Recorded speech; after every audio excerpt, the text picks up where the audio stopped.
Hey guys, Martin here, bringing another Dragon Ball Z Dokkan battle video, and so today we are going to be going over the info on the 4 EZA'S that are coming to both versions of Dokkan tonight or tomorrow, depending on your time zone. When this video goes up, it will be 2 PM UK time. The EZA'S come out at 8 AM UK time, so I think that's midnight PST. So I guess technically for everyone it is tomorrow, right? Because it comes out after midnight, so the 19th of December. We are going to be getting 4 EZA'S. One major EZA, which is of course our boy right here, Android 13. We're going to get his sub EZA for the physical Trunks, and then we're also finally getting the future Android EZA'S that were added into the data before the worldwide celebration, which has led to people speculating ever since then when they were going to drop, right? Because people thought maybe that means that worldwide is Future or Androids related, and of course it ended up being Future Saga related, but didn't feature the Androids or the EZA, even though Future Gohan was there.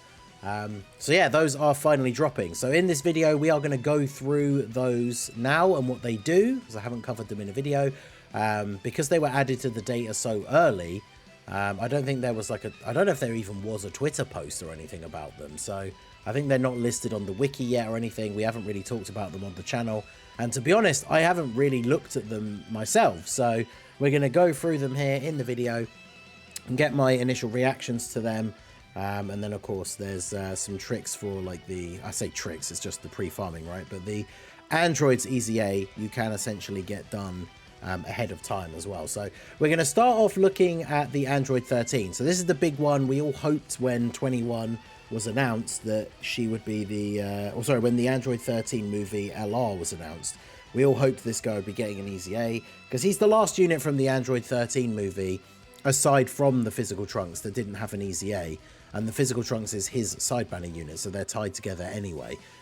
Because a lot of people thought that the Super Saiyans getting the LR release was a bad choice because it doesn't help 21, who was the most recent Dokkan Fest, whereas of course this guy getting an EZA does help her out because he's on her 200% leader skill. So he is target Goku or androids 3 key and a full 170 is his leader skill post EZA, which is a pretty strong leader skill if we're talking about just 170 leads, right? I know we're very firmly in the 200% lead meta now. It's been almost 2 years. If we go by JP, right, we're almost at the 9th anniversary, and 200% leader skills were introduced during the 7th anniversary. I actually looked on stream earlier, and unless I've missed somebody, I put tags on. I have a tag for 200% leaders. I currently have 44 200% leaders, and I'm pretty sure I have all of them. So let me know if there is any more. Obviously, you don't know specifically what ones I might be missing, but I believe there are 44 200% leads. So yeah, target Goku and androids is a good 170 lead. His super attack raises defense, does immense damage, greatly lowers defense, high chance to stun. So he infinitely stacks defense now on his super attack, which is quite interesting, especially because he's one of these units that has like a forced transformation, so you can't keep stacking as long as you want and then transform, but that is still going to be very good. Obviously any additional supers he gets in the turns before he transforms are going to be very, very useful. And chance to stun is nice in the events where you can actually do it, right? So then his passive is attack and defense 130, additional attack and defense 130 when HP is 30% or more. That's a pretty realistic restriction, especially on an Android 21 team with all the healing. You shouldn't fall below this very often unless you're on turns where you've just managed to survive a super on the previous turn, so that's pretty cool. Androids or target Goku allies 3 key attack and defense 30%. I believe, let me just double check because I do have the androids thing up here at the moment. Does he only supported androids before, right? Yeah, he did. So that's very interesting for target Goku allies. That's a good buff, even though I think they're probably past saving at this point. The STR Android 17s from GT, their team target Goku. Obviously, you can run units on there like Marjunia, Metal Cooler. This guy will now be supporting them as well, which is pretty good. Attacks guaranteed to hit. I mean, there's not many meta-relevant events at the moment that have dodge. Although with the new Hirudegarn coming out on JP, I'm assuming his Dokkan event's probably going to have dodge. Maybe they'll do a burst mode for like the Tapion one. Or a new red zone with a Hirudegarn that has dodge. Who knows? So attacks guaranteed to hit. Not super useful across the board, but, you know, little addition, better than nothing.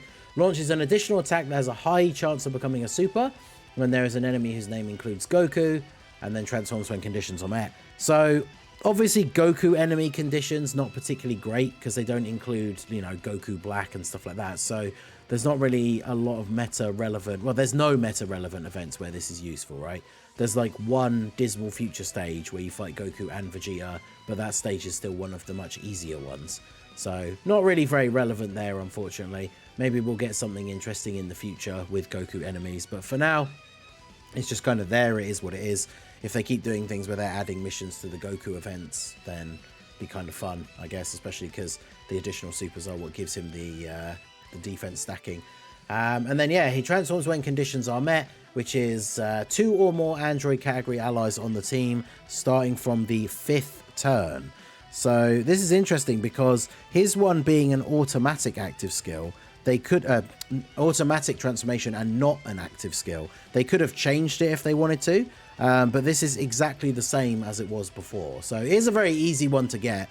And the good thing about turn 5 is if he's stacking defense on super, that means if he's on turn 1 and you keep him on rotation, he's going to be on turn 1 and turn 3. If you float him off on turn 1, he comes back on turn 4. So he's still going to always have 2 turns, whether he's on turn 1 or 2. Unless you float him off on turn 2, because then he'll come back on turn 5, he's always going to have 2 turns. So you're going to get, at a bare minimum, 2 super attacks with him to get a defense stack, which will then, of course, be kept when he transforms into Fusion Android 13. So Fusion Android 13 post EZA. Greatly raise attack for 1 turn on super, immense damage, massively lowers defense, high chance to stun. So no more defense raise, but we do greatly raise attack for 1 turn. He gets key 3 attack and defense 130, additional attack and defense 145 when HP is 30% or more. Additional attack and defense 13% per target Goku or Android's ally on the team, depending which category has more members. So, I mean, that is good, right? Because if you're running a full target Goku team, it's going to count all of them anyway. If you're running a full Androids team, it's going to count all of them. The only difference will be if you're mix and matching him on a team where you can run, you know, target Goku or Androids and then other characters as well. But it includes himself because it doesn't say it doesn't. So with 6 team members and a friend, if you have full target Goku or full Androids, he is going to get an extra 91% attack and defense from this. So when you combine those first 3 points, that's quite a lot of extra attack and defense. His attacks are guaranteed to hit and disable guard, so it means he does more damage against tech. Launches an additional attack that has a high chance of becoming a super. Oh, that's just in there. Okay, that's good. Additional attack 50% and high chance to crit when there's a Super Saiyan category enemy.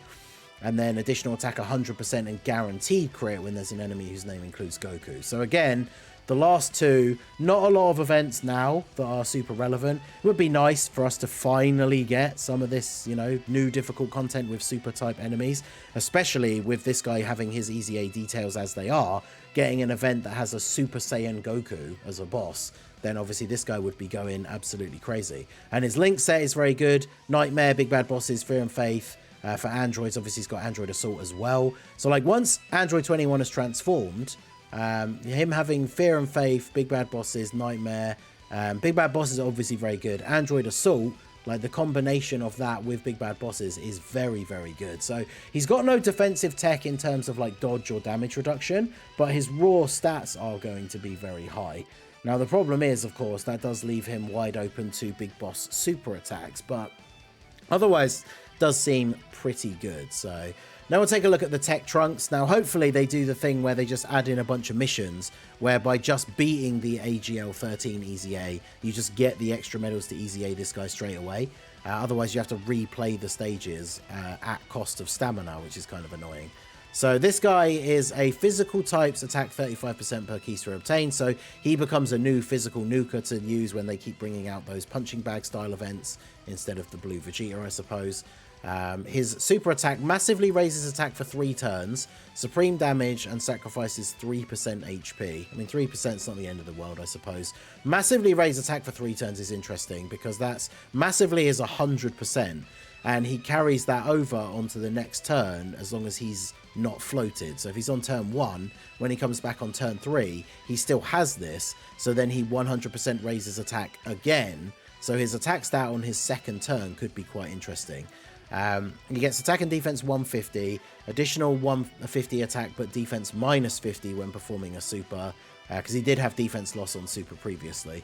Additional attack and defense 50% when performing a super if there's another movie hero's ally in the same turn. Additional 50% defense with each super attack performed up to 150. And then chance to crit 10% with each attack received up to 50%. Guaranteed guard when there is an android or target Goku enemy. So that's interesting because androids, there's not a super like crazy amount of events, but target Goku, that adds a few more in there, I suppose.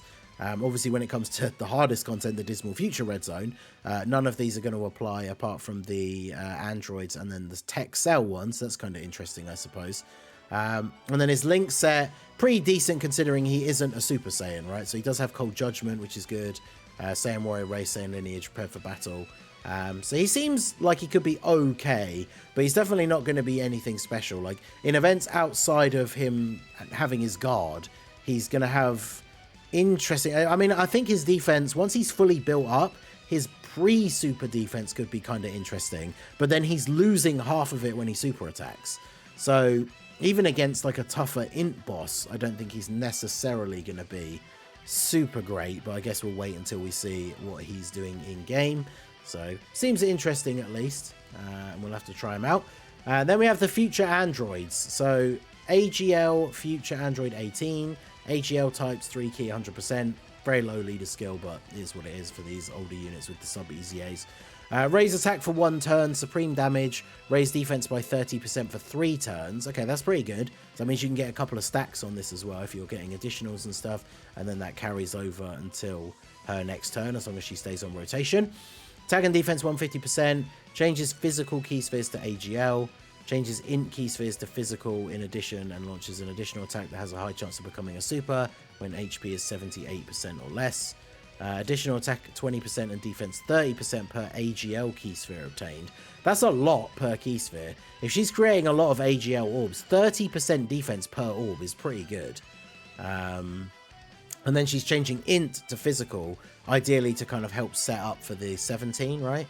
So additional attack and defense 20% per key sphere obtained if they're not AGL. So that's actually still pretty good, right? You're still getting 20% to both if you're getting non-AGL orbs, so she won't get screwed over by other orb changes. Medium chance to dodge. Key 1, additional attack and defense 50% and chance to dodge plus 18% per future Saga ally attacking in the same turn.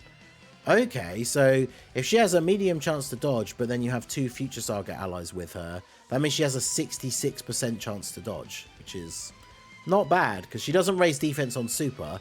She's going to be all about the orbs, but that's kind of interesting.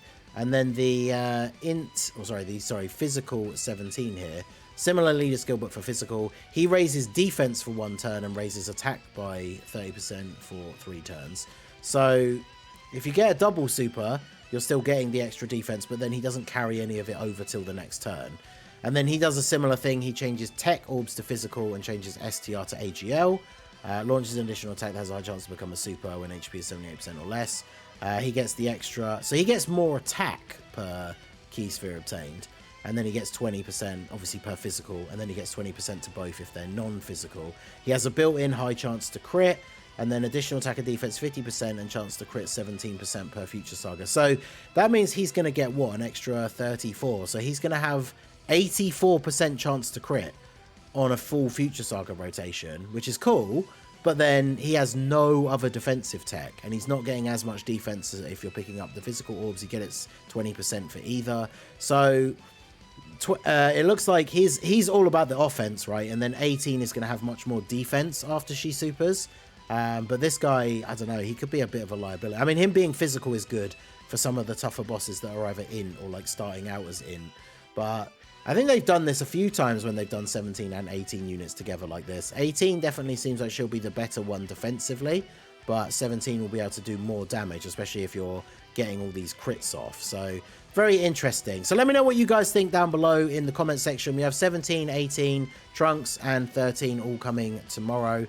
I will be live streaming the EZA. I'll probably go live about half an hour before it comes out. So hopefully I will see you guys there. We'll go through the 30-stage EZA together for 13, and then we'll be able to test out 13 and Trunks. I'm going to pre-farm the medals. So like I said, I should have shown it in more detail. I mentioned it at the beginning.